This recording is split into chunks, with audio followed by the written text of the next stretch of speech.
और अब शाह का अटल संकल्प, लालगढ़ का कायाकल्प। जी हां, छत्तीसगढ़ का बस्तर। हमारे अर्धसैनिक बल के जवानों ने इस क्षेत्र में शांति और सुरक्षा स्थापना के लिए दशकों अपना लहू बहाया है। राष्ट्रीय पटल पर इस क्षेत्र का परिचय पत्र रहा है नक्सलवाद से उपजा रक्तपात। लेकिन अब यहां के हालात बदल चुके हैं। इसका नया परिचय पत्र है शांति और विकास।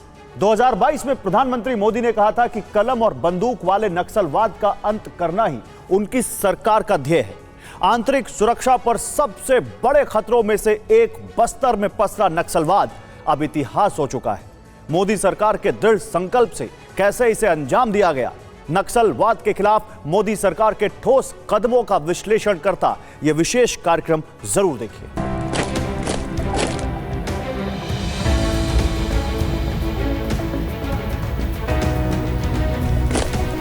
कि आज वामपंथी उग्रवाद के खिलाफ हमारी जो लड़ाई है, विजय के अंतिम पड़ाव पर जो खड़ी हुई दिखाई पड़ती है।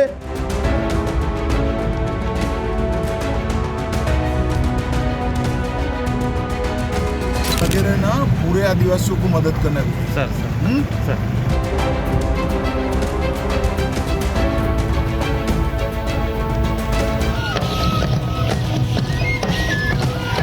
फिजा बदल गई है, नजारा बदल गया है।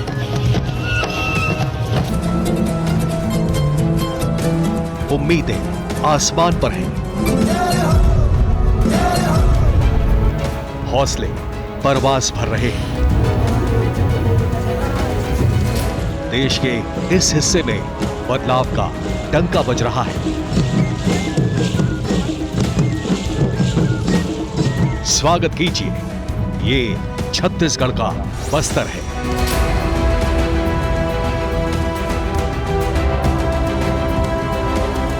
ये बस्तर का मुख्यालय जगदलपुर है। ये जगदलपुर के पास खौफनाक सुकमा है।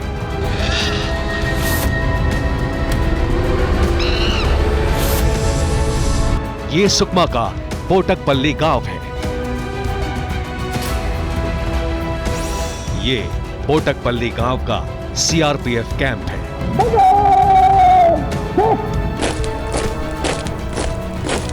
बेहद खास है ये तस्वीरें, बेहद रोमांचित करती हैं ये तस्वीरें।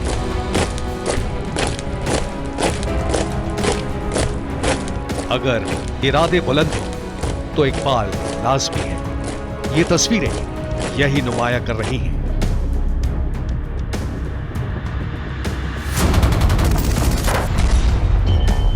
ये बताने की जरूरत नहीं कि आतंक का कितना खतरनाक नाम है बस्तर।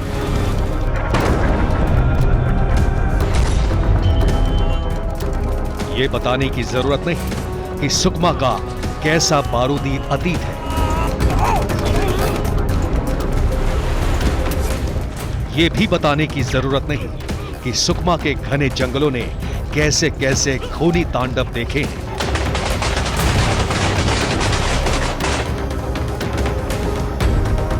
और सबसे जरूरी, ये बयां करने की जरूरत भी नहीं कि ये वही सुकमा है जिसके घने जंगलों में लाल आतंक यानी नक्सलियों का मुख्यालय था।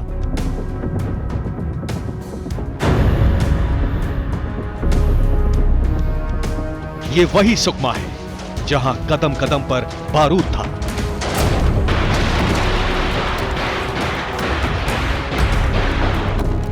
ये वही सुकमा है जहां दिन के उजाले में भी खौफ का साम्राज्य था। बरसों बरस सुकमा और आसपास के इलाकों पर नक्सलियों ने राज किया। नक्सलियों के कारण ये इलाका देश के बाकी हिस्सों से कटा रहा।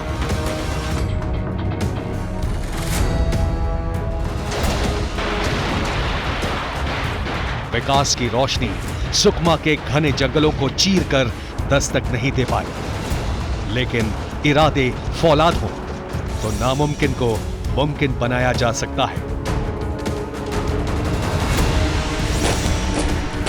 देखिए, ये सुकमा के कोटकपल्ली का सीआरपीएफ कैंप है। 25 मार्च को सीआरपीएफ के रेजिंग डे में खुद देश के गृह मंत्री अमित शाह मौजूद थे।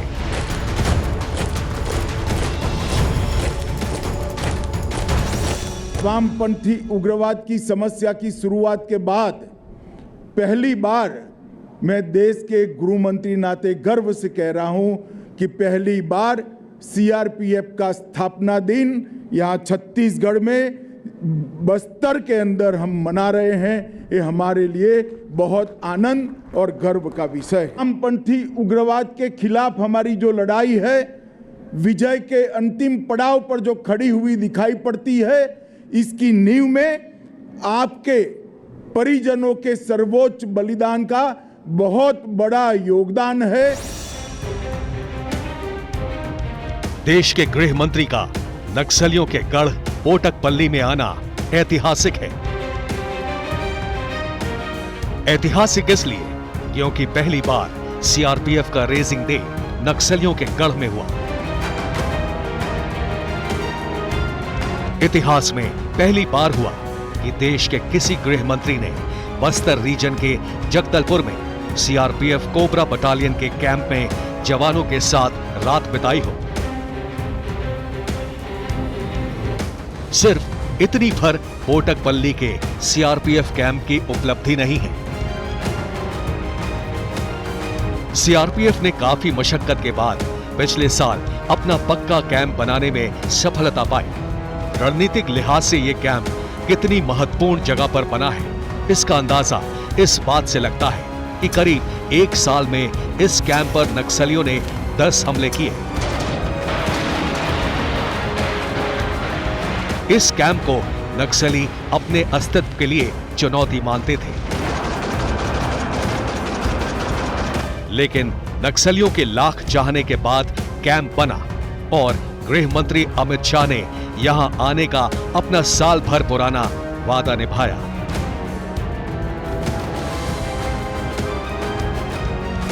ये एक सीआरपीएफ कैंप है। सुदूरवर्ती हिस्सों में सबसे दूर बनाए जाने वाले जो सीआरपीएफ कैंप है वो ये कैंप है, और इस कैंप को बनाने के दरमियान गृह मंत्रालय को और सीआरपीएफ को काफ़ी मशक्कत करना पड़ा, क्योंकि यहाँ पर नक्सली नहीं चाहते थे कि किसी भी तरह से कैंप बने, ये अंदरूनी हिस्से में कैंप बने।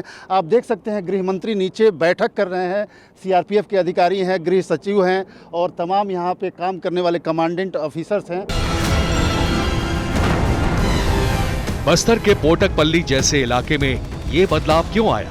ये कैसे हुआ कि नक्सल हेडक्वार्टर समेत देश के हिस्से से नक्सलवाद ढहने लगा? इसकी बानगी पेश करते हैं ये आंकड़े।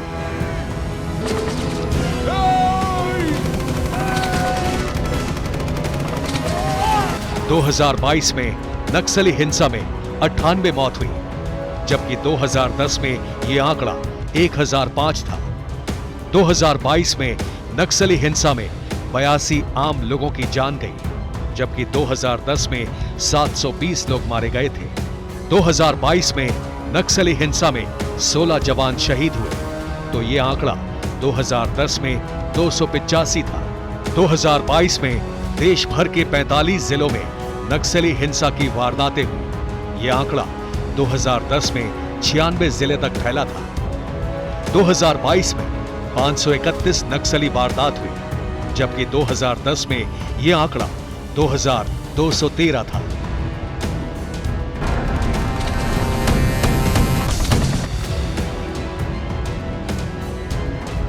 आंकड़े बता रहे हैं कि देश के अंदरूनी और दुर्गम इलाकों में 5 दशकों से नासूर बना नक्सलवाद अंतिम सांसें गिन रहा है।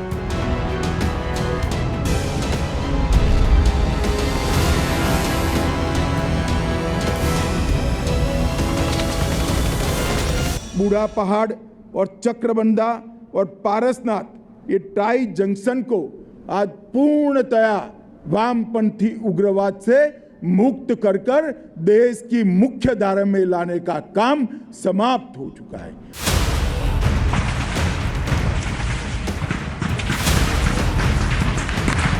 नक्सलवाद के ढहते किले की बानगी पोटकपल्ली है। 8 साल में मोदी सरकार ने नक्सलवाद पर दोहरा प्रहार किया।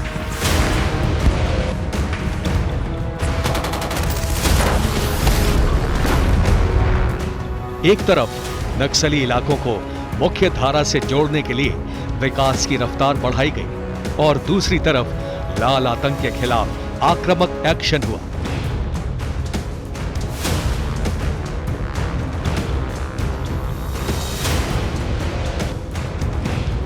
इस रणनीति का क्या असर हुआ, ये थोड़ी देर में हम आपको दिखाएंगे, लेकिन उससे पहले जरा देखिए कि मोदी सरकार की रणनीति का क्या असर हुआ है।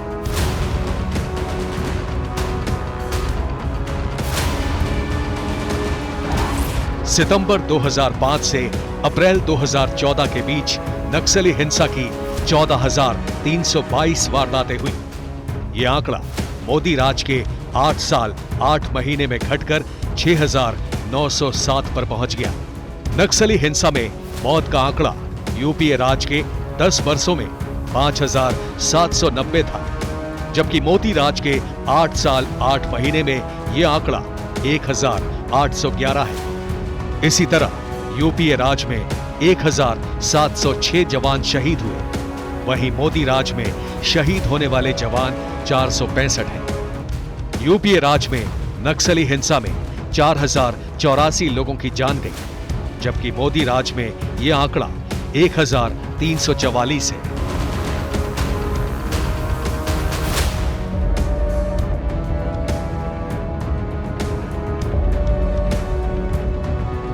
इन आंकड़ों का संकेत साफ है, मोदी सरकार ने सख्ती से नक्सलियों के खिलाफ एक्शन लिया है। इस एक्शन का असर छत्तीसगढ़ जैसे घोर नक्सल प्रभावित इलाकों पर भी पड़ा।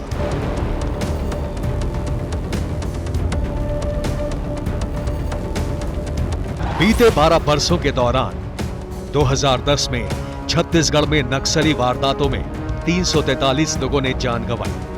2022 में यह आंकड़ा 61 था। 2010 में छत्तीसगढ़ में नक्सली हिंसा की 625 वारदातें हुई, जबकि यह आंकड़ा 2022 में दुगने से कम होकर 305 पर पहुंच गया।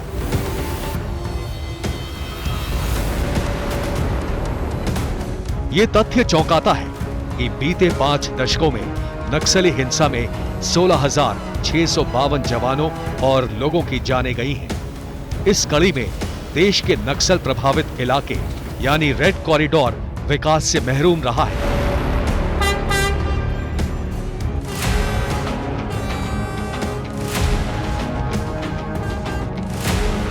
इसे देखते हुए आत्मनिर्भर भारत की खातिर गृह मंत्रालय ने नक्सली इलाकों के लिए खास तौर पर त्रिआयामी रणनीति तैयार की,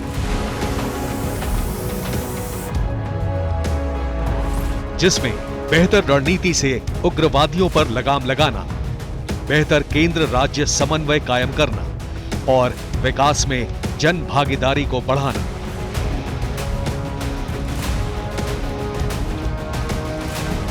अमित शाह के नेतृत्व में गृह मंत्रालय ने रक्षात्मक के बजाय आक्रामक रणनीति अख्तियार की।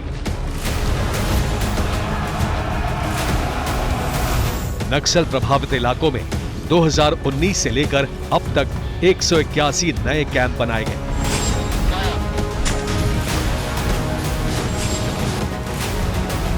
सीआरपीएफ बटालियंस का रीडिप्लॉयमेंट किया गया। उनकी 6 बटालियन को दूसरे राज्यों से निकालकर नक्सल प्रभावित इलाकों में तैनात किया गया।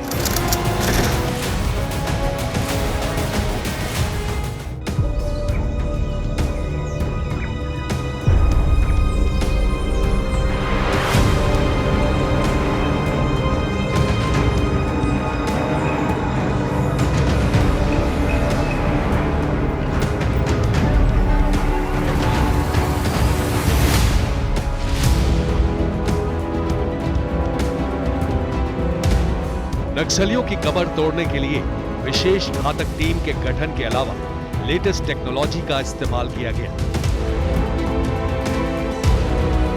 जिसमें फोन सर्विलांस से लेकर सोशल मीडिया एनालिसिस तक शामिल था। फिर लाल आतंक से निपटने के लिए केंद्र राज्य समन्वय को भी मजबूत किया गया।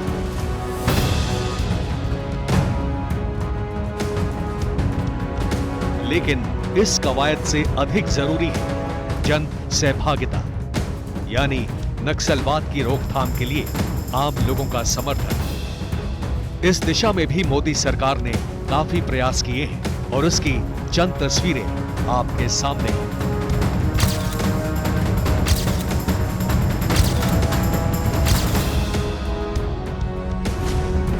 गृहमंत्री अमित शाह की ये 4 तस्वीरें पोटकपल्ली के सीआरपीएफ कैंप से थोड़ी दूर की हैं। ये वो तस्वीर है जिसकी कुछ साल पहले तक कल्पना नहीं की जा सकती थी। वो आंगनबाड़ी सेंटर हो या हेल्थ सेंटर, स्कूल या राशन की दुकान, विकास की किसी भी हलचल से पोटकपल्ली अछूता था। विकास के जरिए कैसे जन भागीदारी बुलंद होती है, गृह मंत्री का इस्तकबाल करती तालियां इसकी गवाही दे रही हैं। ये राशन की दुकान है। यहां अब लोगों को सरकारी राशन का पूरा लाभ मिल रहा है। चावल मिलता है आधे लोग को नहीं है सर, और राशन कार्ड भी नहीं है सर। राशन कार्ड बाकी आधे है। लोग को मिलता, आधे लोग को नहीं मिलते सर। बराबर राशन कार्ड बाकी है सबको। बाकी लोग को नहीं है सर राशन कार्ड। चलो कराएं। फिर अमित शाह स्कूल गए, जहां उन्होंने बच्चों के बीच वक्त गुजारा।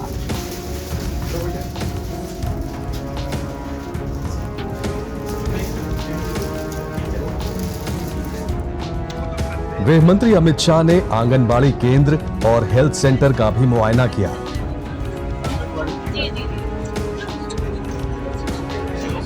सवाल है कि ये तस्वीरें हम आपको क्यों दिखा रहे हैं।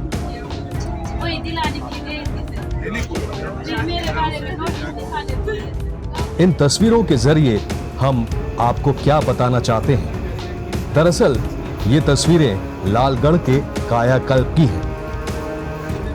ये तस्वीरें संकल्प से सिद्धि की हैं।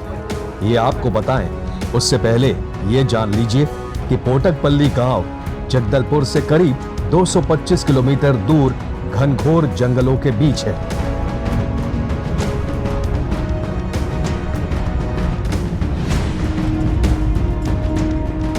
ये उस घोर नक्सली इलाके सुकमा बीजापुर के करीब है, जहां से 40-50 किलोमीटर दूर छत्तीसगढ़, आंध्र प्रदेश और ओडिशा की सीमा मिलती है। ये वो त्रिकोण है जो नक्सलियों के आतंक की सबसे महफूज जगह मानी जाती है।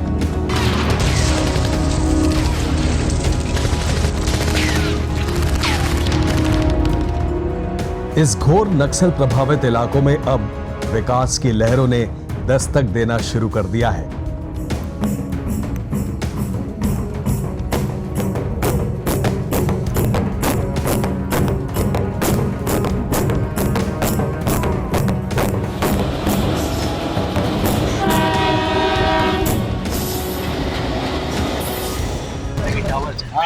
चावल लग रहा है जियो का, यही कैंप में, मगर मैंने अचानक ही कहा, पहले हमारे प्रोग्राम में नहीं था। जी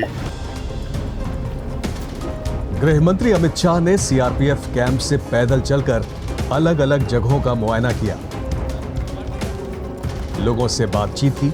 इसका मकसद सिर्फ एक था, लोगों को खौफ से आजाद रहने का मैसेज देना, लोगों को संदेश देना कि सरकार आपके साथ है, सरकार आपकी मदद कर रही है, सरकार की हर योजनाओं का फायदा आपको मिल रहा है। आखिर कुछ बरसों से ये बदलाव क्यों आया है, इसे समझने के लिए नक्सलवाद के प्रसार के इतिहास को समझना पड़ेगा। नक्सलियों ने वहीं सिर उठाया जहां गरीबी थी, लोगों तक सरकारी योजनाओं का लाभ नहीं पहुंचता था। लेकिन 2014 के बाद मोदी सरकार ने फोकस बदला, देश के हर व्यक्ति तक सरकारी योजनाओं का लाभ पहुंचाने की कोशिश की गई, जिसका फायदा आदिवासी बहुल बस्तर को भी मिला। जरा कुछ आंकड़ों पर गौर कीजिए।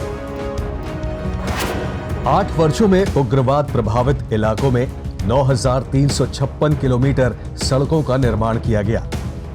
देश के 90 नक्सल प्रभावित इलाकों में 4,903 नए पोस्ट ऑफिस खोले गए। 30 सबसे अधिक नक्सल प्रभावित जिलों में 1,258 नई बैंक शाखाएं और 1,348 एटीएम खोले गए। इसी तरह बेहतर कनेक्टिविटी के लिए 4,885 मोबाइल टावर लगाए गए। 245 एकलव्य आदर्श आवासीय विद्यालय को मंजूरी दी गई, जिसमें 121 चालू हो चुके हैं। सुरक्षा बलों और आम लोगों में बेहतर तालमेल के लिए सिविल एक्शन प्रोग्राम चलाया गया, जिसमें स्वास्थ्य शिविर लगाए गए। 22,000 आदिवासी नौजवानों को तकनीकी और औद्योगिक रूप से विकसित करने के लिए देश के विकसित क्षेत्रों का दौरा करवाया गया। केंद्र सरकार और गृह मंत्रालय की पहल ने रंग दिखाया। परिवर्तन की बयार नक्सल प्रभावित इलाकों में बहने लगी। गृह मंत्री ने भी अपने दौरे के दौरान इस बदलाव को शिद्दत के साथ जिया। उन्होंने नक्सली इलाकों में मुस्तैद सीआरपीएफ जवानों की भी जमकर हौसला अफजाई की। उन्होंने वही रात तक गुजारी। संदेश साफ था, छत्तीसगढ़ का बस्तर बदल रहा है, बदल चुका है।